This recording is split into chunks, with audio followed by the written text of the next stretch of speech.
Alan Hastings, and Alan will be talking about ecological transients, so in ecosystems and in models.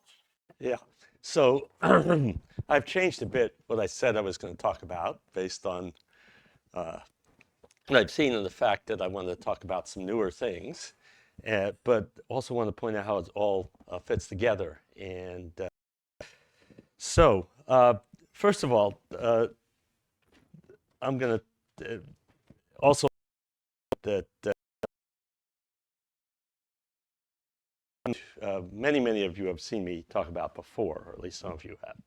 So first of all, though, I want to start from an ecological standpoint. I'm going to sort of do a little bit more backgrounding during this talk than might be typical and say where I got to various places. So much classical ecological theory is that we start with a simple model. And we assume that everything's independent of time. We look for the asymptotic behavior, and we assume that corresponds to the systems that we would call natural ecological systems. And much of this is wrong.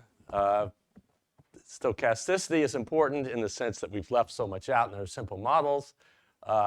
Things should have explicit time dependence because we have climate change, we have all sorts of, or global change, we have all sorts of other things.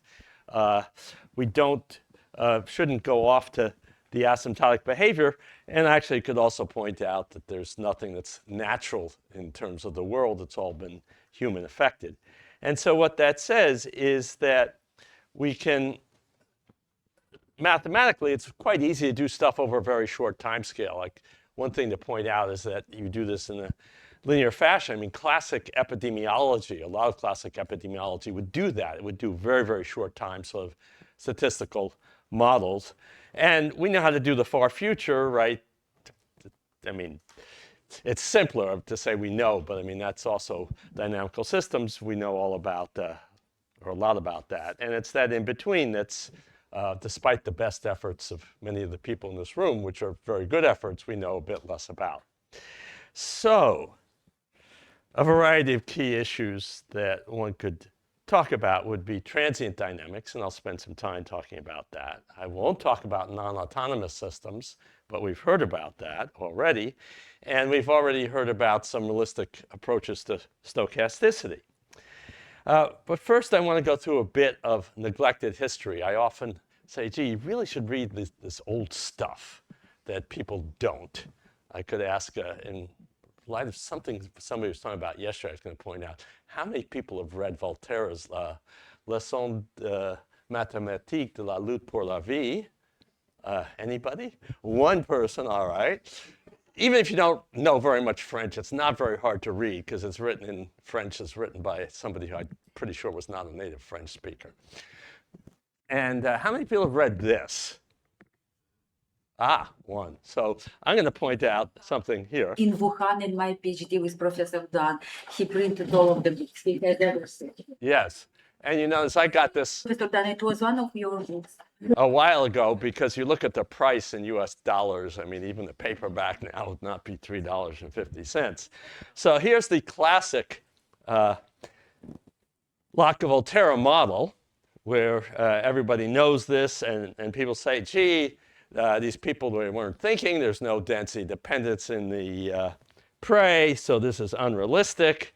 But I will emphasize that what Locke understood was that that function k, which is right there, is a function. It's not a constant. He thinks of it as a function, and he says, oh, it's a Taylor series. Yeah, I mean, I had a biological colleague who's, as an American analogy, that in American football, the expression is when in doubt, punt, and for a mathematician, it's when in doubt, use a Taylor series. And this is the simple one that people say, gee, it's not realistic. But then if you actually look at the next page in his book, that he says, gee, you add in the other terms, and this was a short time approximation, so he already knew about transients and understood everything, et cetera. Maybe not quite that much. The other example that I'll point out, and I want to mention before I get into sort of more of the meat of the talk, is the old paper by Kermack and McKendrick, which emphasizes, excuse me, that this was the contribution to the mathematical theory of epidemics, and this is their classic model, which is the output. It's a simple SIR model. The open circles are how they somehow calculate this without, obviously, a computer. The black dots are data on deaths from plague in what was then called Bombay, now is, we would say, Mumbai. And this is just to point out that, gee, it's really not that interesting in some sense. It's important to point out that you get this idea that the epidemic ends. But what you're really interested in is stuff about the asymptotic behavior, namely maybe what the peak was or the total deaths. And I'll also point out that even linear transients can be important from applied standpoint. This is work with Will White and a bunch of other collaborators. That linear transients, so you have the fished age structure, which is given in red. So this is population density as a function of age. And when you fish, there's typically, you start fishing, it's either age or size, so let's call it age, and you remove the old fish. And so you have an unfished age structure. If you set up a protected area, then you start to fill in the fish. As you fill in, you get first somewhat older fish, and then you go through. And you can do this to set an idea for how putting this in, how that changes things you might want to measure. And it turns out that we were given some money by California Department of Fish and Game to provide some advice about how this might be used to monitor what happens after you put in a protected area. And basically using these ideas, and it turns out that you actually have to use some fairly sophisticated ideas for linear algebra. There's some very clever stuff that Joel Cohen did, and those that know Joel are not surprised. Very clever and Joel go together about this. And what you want to do is you want to do things that respond a lot and do it over a relatively short time scale, because what you want to do is you monitor the effects, and it's expensive to count fish. And so it turns out you should look at those. And after we did this, they went ahead and did what they wanted to do anyway, which ignoring what they had paid for. And on the other hand, over the years, did a lot of work with transients. The first thing I think I did was a paper with a former grad student back more than 20 years ago now, I guess, where we did a integral difference equation model. And the time scale here is 20,000 years. So what we're really interested in is back here. And this is a very simple model where you have density dependence locally. You have a kernel, which is given by g of y and x, which is the probability that something that's produced at y ends up at x. And to find out what's at x, the next time step, you sum over all locations. And if you do this and you increase the density dependence or the nonlinearity as we go down the page, that even for cases where you would actually not get chaotic dynamics, that you look at the total population and you start to get, even by these values, sudden changes. And this is all deterministic, and it's just due to a long transient. And so there's lots of other examples of transients, and they're important. But before I get there and talk about transients, I'm going to put in a big interlude where I'm going to say that I often like to think about starting from particular ecological systems. And one of the first things I did was look at a coral algal gracer system, and I'll got that on the next slide, work with Pete Mumby. Long ago, I thought, gee, forest savanna systems seem to behave similarly, and actually so do kelp systems, in having multiple stable states and tipping points, etc. So do shallow lakes. That's one of the classic examples. So you ask, what have these very different ecological systems have in common? And so this is the sort of classic coral algal grazer system, where you've got corals that are overgrown by macroalgae. If there's a disturbance that comes along and it's empty, it will remove turf or corals. They can then settle there. Macroalgae will overgrow turf, and without the red arrow, everything would end up with macroalgae. You'd have the ugly picture on the right. Instead, grazers keep the macroalgae from growing over everything, and you get this. And I'll point out that I sort of introduced a little bit the concept of transients and tipping and multiple stable states, and they really are all different windows on the same kinds of things that play a big role in ecological systems, where many real problems are there. And so I want to, especially since the topic here is metastability, I thought I'd go over some very recent stuff. This is in press in Journal of the Royal Society Interface. The preprint is on archive, and it's work with Jenny Page, a grad student, Dennis Patterson, who's at Durham. And one of the big things is that this idea of thinking about multiple stable states, well, things have to be stable, but maybe not too stable, because they're only interesting if you actually see the different possible long-term outcomes. And so, it's often we gloss over our definition of stability, at least from an ecological standpoint. And you should really think a bit more about that. So things have to be stable and maybe not too stable. And you have to have a way to get between them.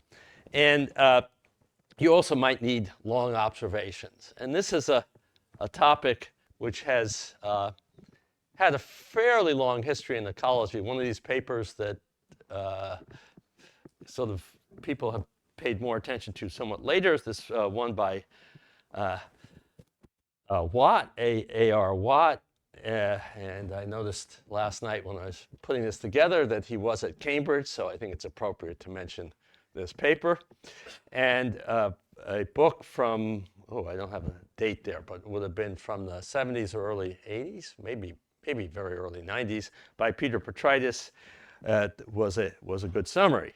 So one of the first comments is that you have to observe things for a long time in order to see multiple stable states. So people often do a space for time substitution. So you assume that you can look at things over space rather than through time, and that gives you a way to understand things. If you want to do some mathematics here for various models, you can use ergodic approaches to do that. And so this says that approach may be a way forward. And again, that means that we're often, in terms of our whole system, we're in a bistable region, which brings it back to thinking about anything about tipping points, etc. So we might want to think about that. And so that is the way forward. And basically, if we want to demonstrate examples, we want to basically show to an ecologist that you have multiple stable states. You would think that you should be able to show essentially from observation, but you also need to show a mechanism. And so this maybe, Andrew will be happy, there's a table, and that this is a lot of examples of systems that have multiple stable states.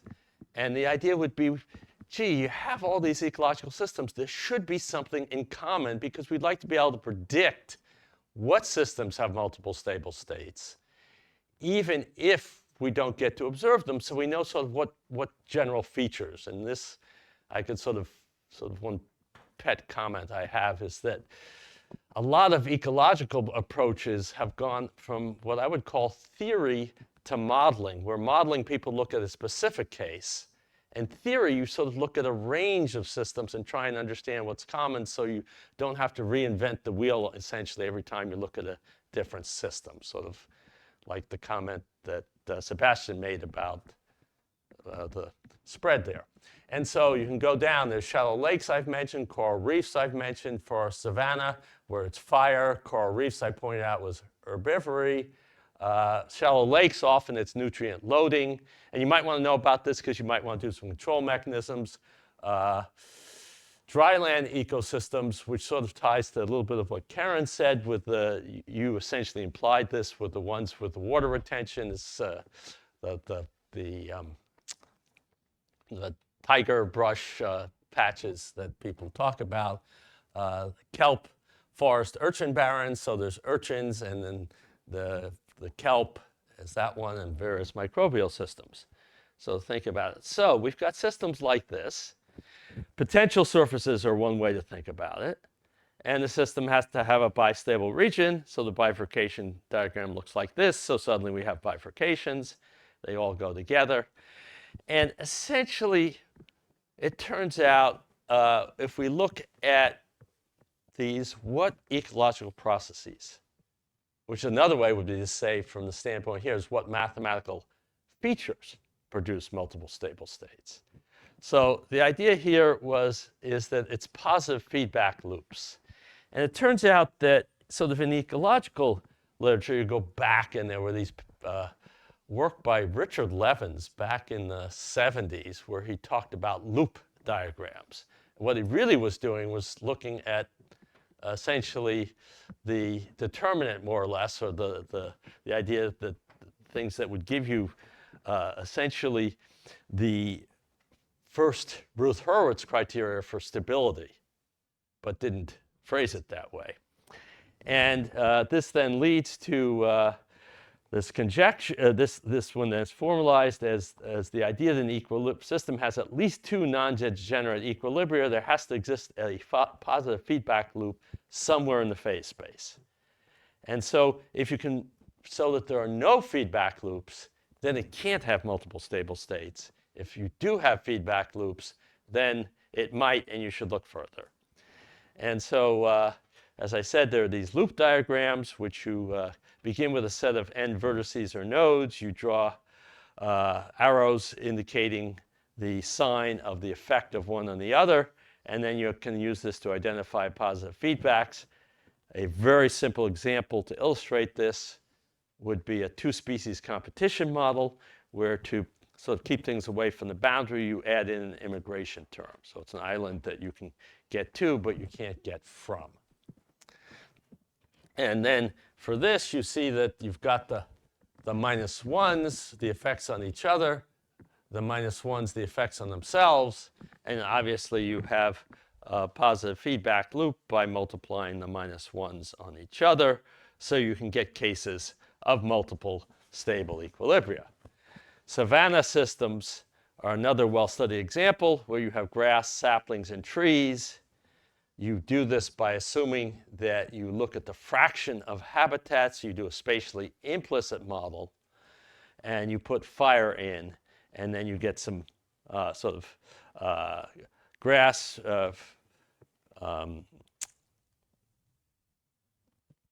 You get grass systems from saplings. You get grass systems from trees. You lose it due to growth, et cetera. It's the exact examples. And it's maybe easier actually to understand the system in terms of the diagram that gives you the loops. You run through, and again, you get a system with multiple stable equilibria, and you use these to look at the system. And coral algal grazer systems have the same kind of dynamics. You again is spatially implicit. Macroalgae overgrow coral. Macroalgae overgrow turf.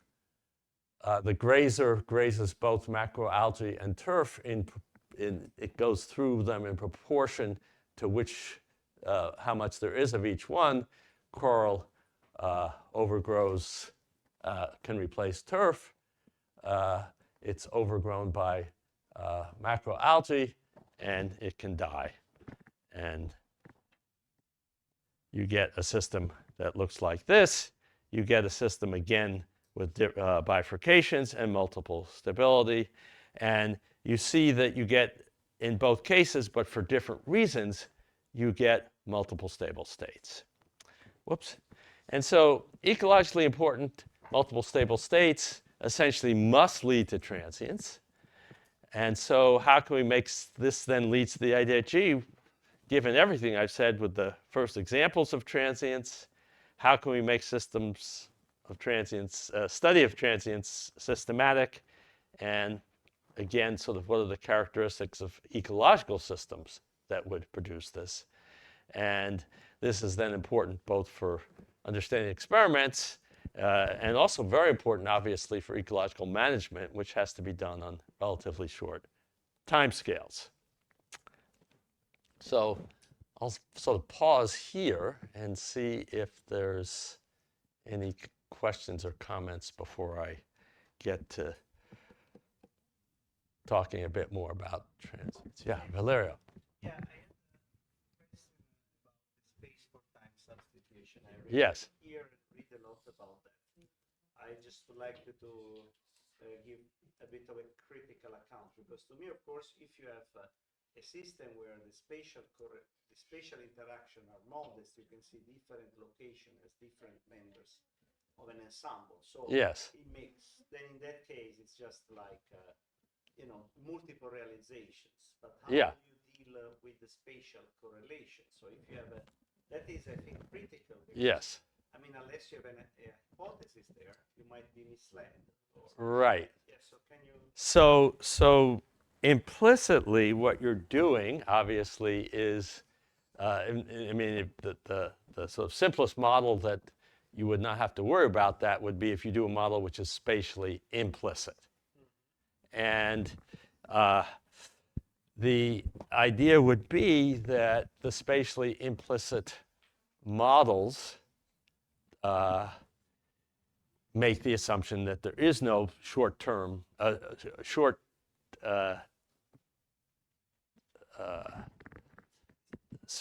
distance correlations.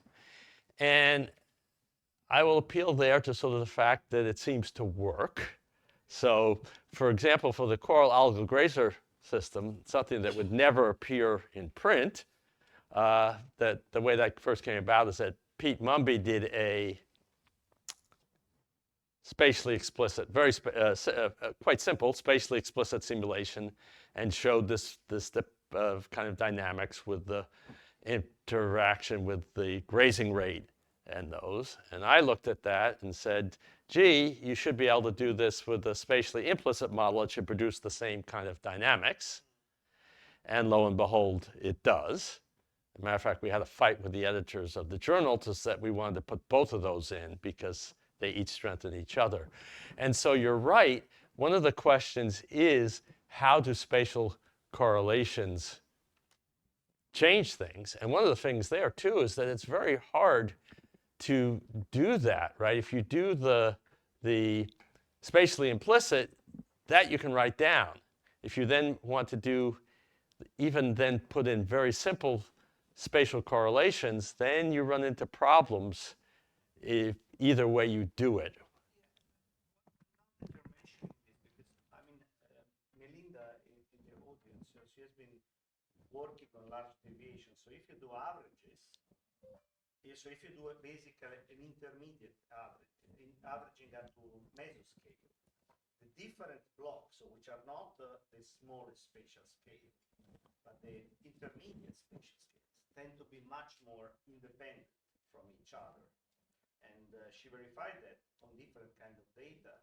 So my suspicion is that the way to make it more systematic could be take the spatial field, break it into macro regions, macro but still not covering the whole area. And then on that scale, they might be more independent. And maybe give a stronger characteristic. Yes. And then related to that is this pair approximation idea, which sort of comes from physics, where they looked at, and again, but that sort of says, okay, now I'm going to look at rather than individual cells, I'm going to look at blocks of pairs of cells. And one of the problems there is that if you do that, then the dynamics of the pairs depend on the dynamics of the triple. Right, I mean, you do this, yeah. But that's a very, Sebastian. Alan, do you mean by multiple stable states? Do you mean coexisting states? And if so, in time or in space or in both? In both, you sort of think typically like So coexisting stable states at the same moment in time and space. Yeah, well, I mean that if you're looking at a single location, it would have to not be at the same time because you can only be in one. And the idea would be that this shows up a lot in systems where you might have multiple. Now, the ecological grazer, I mean, one of the things there is we actually ran into this with trying to say, gee, that you have this. Now, how do you demonstrate that this really can happen, right? That there really are. Well, the only way you can demonstrate it to some extent. All this S-shaped. Yes. And the problem goes all the way back to catastrophe theories, right? Yes. You can change the parameters and you have one state, relatively fast transition in this parameter, and another state without this bistability. Right. And would you call these two states multiple states in the sense as we talk about it? Yeah. Without the coexistence. So I would not, but you're right that from a sort of a standpoint of,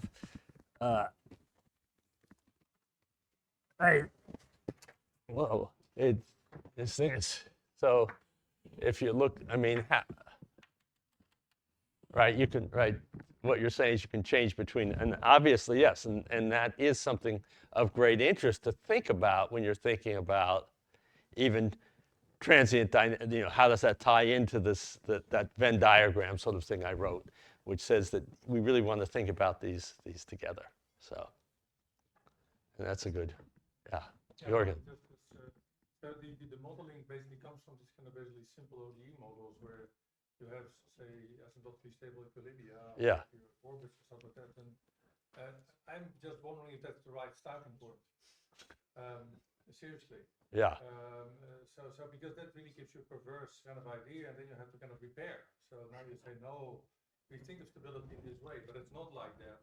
Yes. Then you accumulate kind of like confused ideas on the one on top of each other.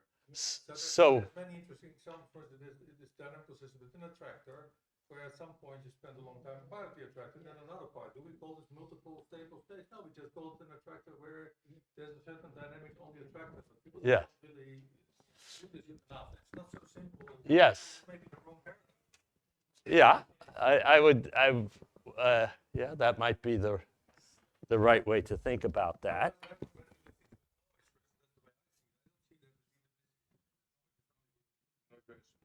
Right.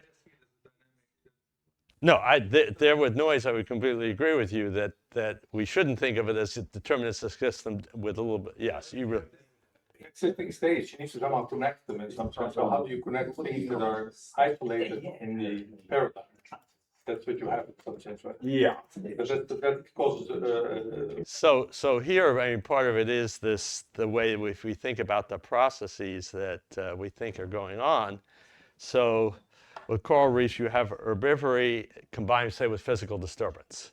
So how, I mean, that's a useful way to think about that, perhaps. But you're right that another useful modeling approach would be to explicitly put in that. And the question is, what's the easiest one to understand the variety of ecological systems? The word frustration somehow, you know, you have competing events and they compete in some way, and then you don't know necessarily who wins, and these two complicated and beautiful things. But indeed, along this way, if you start from, you showed before, GLP, generalized lot of data where you have lots of species. Now, if the interacting terms are dense random variables, you get what you call the multiple states. You could get multiple attractors. You could get very, very complex behavior, even though potentially you don't have any positive feedback. Yeah. But the quenched random variables and the thermodynamic limit kind of, which is related to spin class behavior, can give rise to this very complex behavior, which is time dependent. So what I would say is if you're trying to relate these back to ecological processes, that's where the challenge is going to come. And thinking about ways that, I mean, for example, how you relate it back to the kinds of ideas here, which would be starting from the sort of ecological intuition or observation or understanding. So that's the challenge. But I really appreciate this idea that you really want to think about how you develop your models in a way that makes some sense. Yeah, I think what they think about is there's two types of people here: the dynamical systems people, and there is this sort of traditional statistical mechanics type of people. I don't know. And what they're talking about is, say, an invariant measure with a number of peaks. Yes. Okay, and then you move between. So in time, you would spend some time where there's one peak. Then you make a transition. You spend some time with the other peak. But from a dynamic system point of view, you talk about like omega limit sets. Yes. And asymptotically send time to infinity, and this whole thing is just a single attractor. And how you move within the attractor is a different story. So I think it's good to disentangle these two types of approaches. And I don't, there's not a That's clear not often studied, so No. people are Yeah. lazy in studying attractors. You say we have an attractor. That's right, and I Talking. completely agree. So but within an attractor, we can have a lot of interesting and complicated dynamics Yeah. on its own, right? So it's good to disentangle these two points of view, and there is a lot of work that actually compares and translates one to the other. Yeah. No, that's a good point. And I mean, I think it's good that this discussion is really good, which is why I wanted to sort of come at this a bit more from an ecological standpoint than from a mathematical one in some sense. So this has been very helpful. So just to kind of review what sort of this group, and many of us are here, so Karen and Andrew and Sergey, and the very latest, Ulrika helped us out. And what we basically was we tried to use ideas from dynamical systems to think about long transients. And there, for example, how do we define a long transient? Well, roughly, sort of inherently to some extent, there's a time scale within ecological systems. Basically, generations of a particular species gives you a time scale. So then you can start to do sort of what it would be sort of traditional applied mathematics, that you need like 10 times, 10 time scale separation, so 10 times.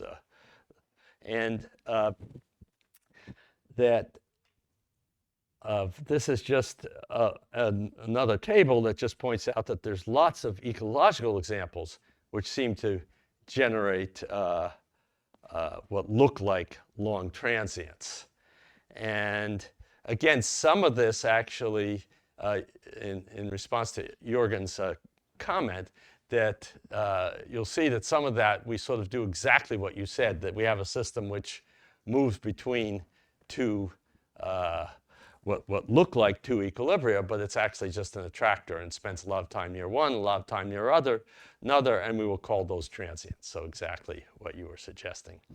And once again, starting from an ecological example, this is what my good friend and long-term collaborator, Lou Botsford, would call the king of all species, the Dungeness crab, which says if you're an ecologist, you should always work on things that not only are interesting, but are good to eat, or are in exotic locations, or preferably both. But so Dungeness, and this is one of the things we did again with Kevin Higgins, and this was what we did is we developed a very simple model, not so simple, but it includes all the details of Dungeness crab, where that the eggs are laid, that there's a sex ratio, they're both male and female. Excuse for some of the people in this room, that males that are more, the reason you don't have to look at females that are bigger than age 4 is that the male has to be bigger than the female to fertilize the female, and males that are older than 4 get a castrating parasite. And so they all have that. It turns out that you can go through this, and you basically harvest 4-year-old males, and some of them don't get harvested. H is a harvest rate, and therefore we can actually look at the log scale of the harvest at various ports. Whoops, starting from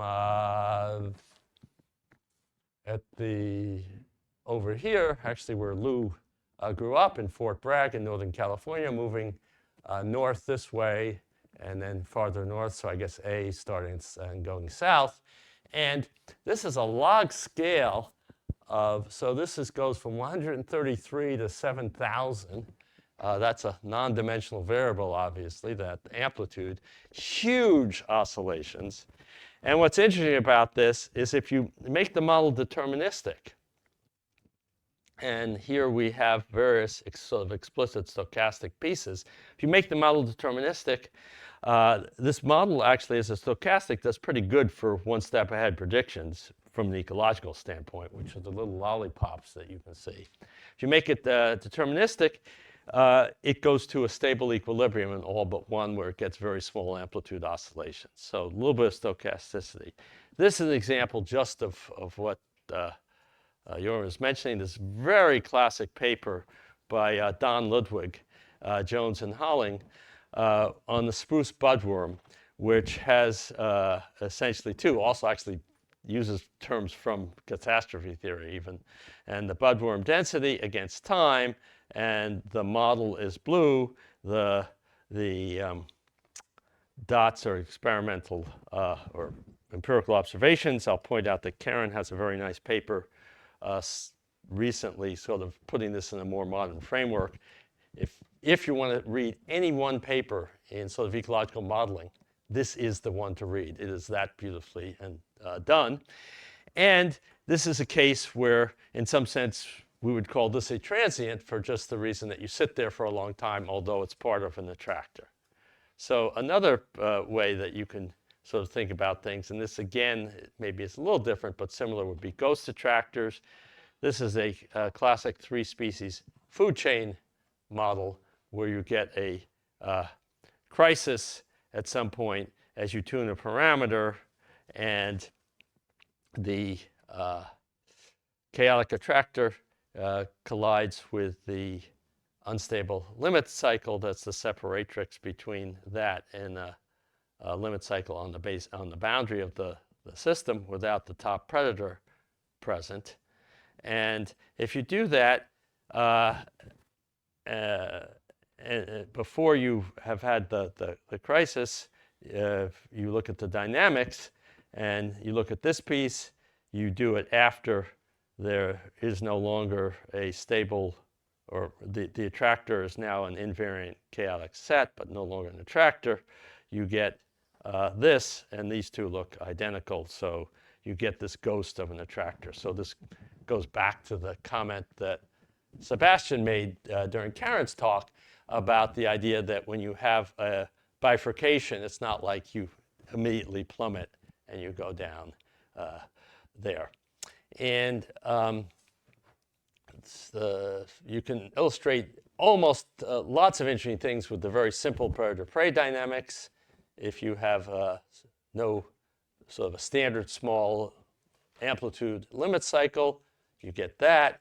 If you have a case where the limit cycle is much larger in amplitude, you end up getting close to the two saddles. So again, exactly what Jorgen was saying, that we think of these as transients. And then if you have multiple time scales, you get it in a little bit less obvious way. You get to a case where there's a small parameter, but it's not quite so clear how it plays out. You get close to the axis where the prey density is very, very small. So the predator dynamics looks like, the prey dynamics looks like this. And you can do this, you can make more details, can make crawl-bys more likely. You can get a 3-species competition model, and again, you get more and more of this. And there's lots of empirical examples. And just as a comment, let me just do it with the next slide, so I have time. I'll talk about something else. That this is exactly the comment that past the place where you've tipped, let's say the system is now here. If you just change the state, you don't recover. If you just change the conditions, you can recover. But it may be actually, if you try and look at the optimal management, it may be to work on both the state and the conditions. And you should take these kinds of ideas into account when you're doing management. And this is really, really important for management, and in particular for things like coral algal grazer systems or lake eutrophication. And the idea would be that these points are points in the coral algal grazer system where I'm plotting just the coral cover and the grazing intensity. The grazing intensity is determined by the number of fish available. And here if you look at a blue point, if you wait after 5 years with no fishing mortality, you'll end up there. 5 years with no fishing mortality, you'll end up there. And the idea there is something important to think about, is that if we're going to do ecological management, what you might do if you were just doing engineering doesn't just work. You have to work with the ecological timescales. You'd like there to be more fish. You can't magically make there be more fish. You have to stop fishing and wait until the fish reproduce enough to increase the grazing. And even for a fish species, in this case, is one that has a very short generation time, it still takes a long time for that to happen. And as a way to sort of illustrate this in a slightly different context, in a little bit more recent work with Carlo Hawk and a bunch of others, including Pete Mumby, that we took the coral algal grazer model to modify it to focus on recruitment, where we have recruits, coral, and macroalgae. And so we have the coral recruits. They can settle in places that are available. They can be places available. They can grow to become an adult. They can be overgrown by macroalgae, and there's death of coral recruits.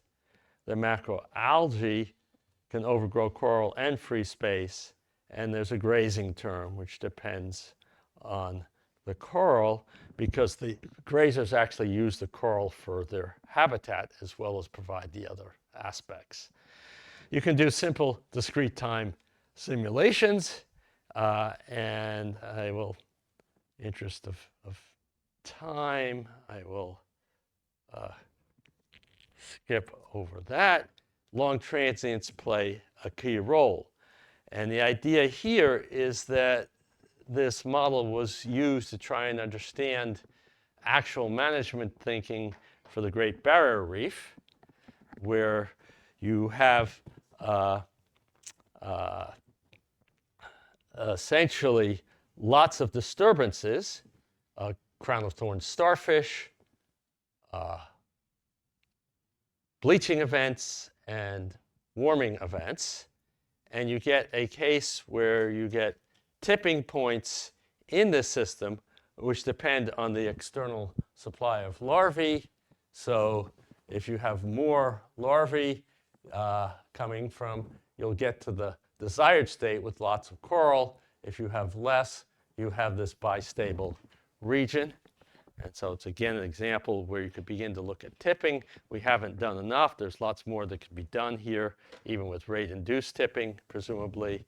And you get transients that emerge near the basin boundary, and we can use this, and we can add stochasticity. The model still has similar tipping point, and then you get slow changes, and we can look at scenarios with variable recruitment with a single pulse, and we can see that you get maybe a long transient, you have time to apply management to have the system recover. If you make the larval supply transient, again, you can kick things either in and out of the transient zone and end up at either a positive or negative long-term outcome. So in the interest of time, I'll just mention one more piece of work with Chris Hegerud, a former postdoc.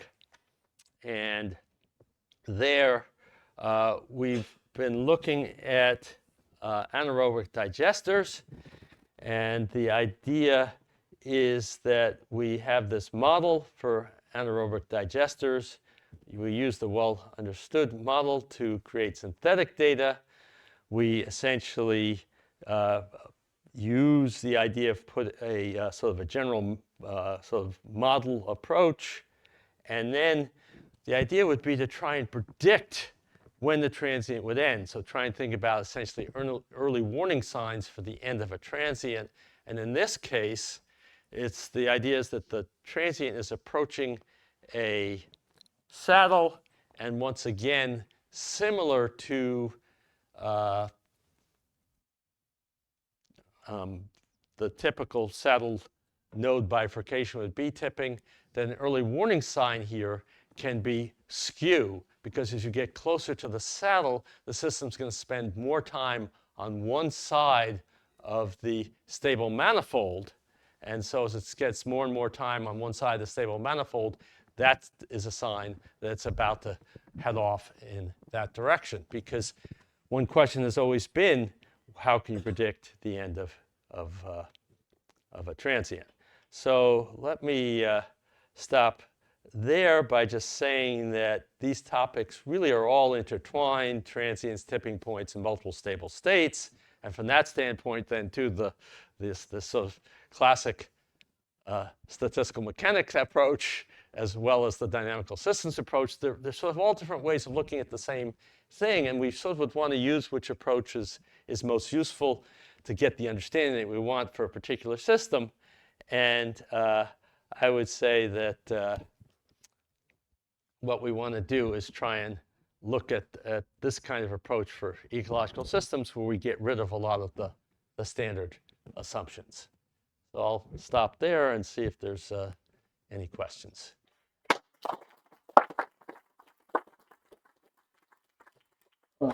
Questions, please? Yeah. So those transients can be regarded as trajectories coming from one metastable state or inverted state to another. Yes, yes. So we would think it would be useful, right, if you have even an attractor that sort of has very different behavior in different regions of the attractor, that's a useful thing to think about as a transient from the standpoint, again, it's sort of like, what can an ecologist observe and how do we explain it? Yeah. The time scale can still be very, very long. Right. Yeah. Yeah. Thank you for a very thought-provoking talk. I know nothing about ecological modeling, but can I ask, we talked about dynamical systems approaches, statistical mechanics approaches. But it seems to me you're primarily interested in like management, recovery, doing I'm interested in fairly practical doing things. something about it. Right? Yeah. So another approach is to use something like optimal control. So the people Yes. think in terms of this is how do we optimize what we should do, Right. which is something people have thought about in dynamical systems theory and in statistics. So there's a big history of using optimal control to look at ecological systems. It started with fisheries for the obvious reason. And so the classic book is one by Colin Clark. And what's nice is, for me, kind of trying to read, is it's written by a mathematician, so I can read it, whereas the stuff written by engineers, I sort of, like, what the hell are they saying? And he then also pushed it to look as well very much at issues in conservation. And so I've done a fair amount of that sort of thing. And then I'll make a comment of something that something I keep wanting to do, but haven't had enough. I've got lots of things I want to do, some of which I get around to, and some not.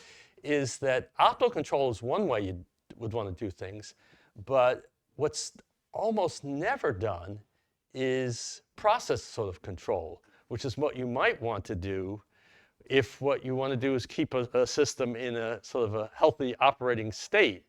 And so that's something that there should be a lot more of. But you're right, that's another sort of approach. So you have these simple, complicated, nonlinear ODEs with lots of parameters. Yeah.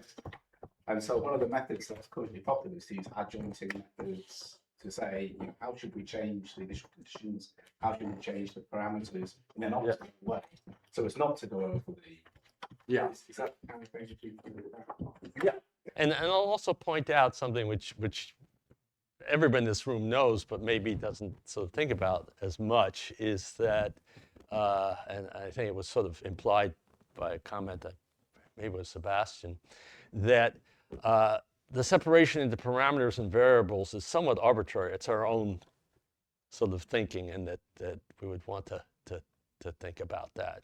I'll point out actually that, as you mentioned, optimal control, that I've thought a lot about control of invasive species. And it turns out that, okay, so you want to do control. So what people do there often is, okay, we'll do dynamic programming, which is all great if you only want to look 3 steps ahead and have like 5 different population levels. There, if things are rare, you can probably assume that things are linear. And it turns out that with linear programming, you can do all sorts of wonderful things and solve problems of arbitrary size, et cetera. And we've used that as well. So, and there's also various game theory approaches. But you're right. There's lots of things. So. Thank you. Just maybe some comment in the setting, because you look for different ways of looking at things, and I think there's a historical reason why people somehow miss this. So a lot of dynamical systems, we look at time to infinity, and then it says ecological theory, and we try to look at invariant measures, and then all people statistical mechanics are very happy to think everything is a statistic, but it's not. But the techniques, the interesting things that I found is that the techniques to understand these things do exist, but they're just not used. So there's a lot of things that you can find in the literature where people do things that make sense, that could be used, but you don't find it in the textbook. So it's something that if you just generically work on these things. So the knee-jerk is like, don't try to do statistics when it's not the thing to do.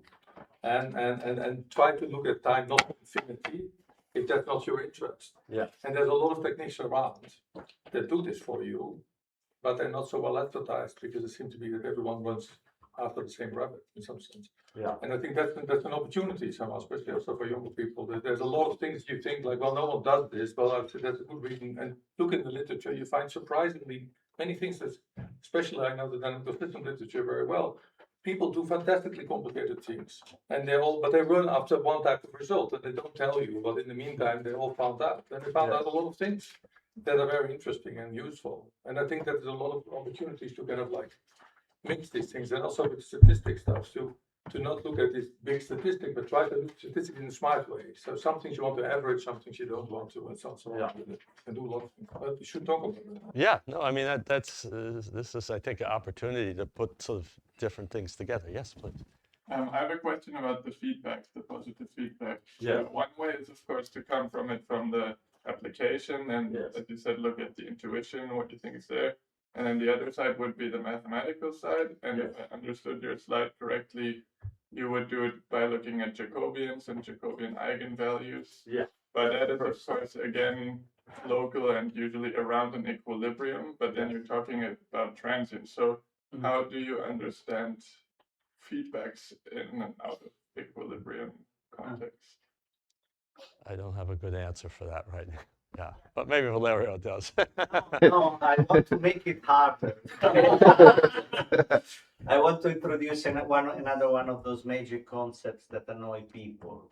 the role of non-normality in these matrices. Oh, yeah. For transient effects, exactly. Yes. Because this is something I am starting to study and learn. It's fascinating what you get. So the problem is that if you look at eigenvalues, you have certain information Yes.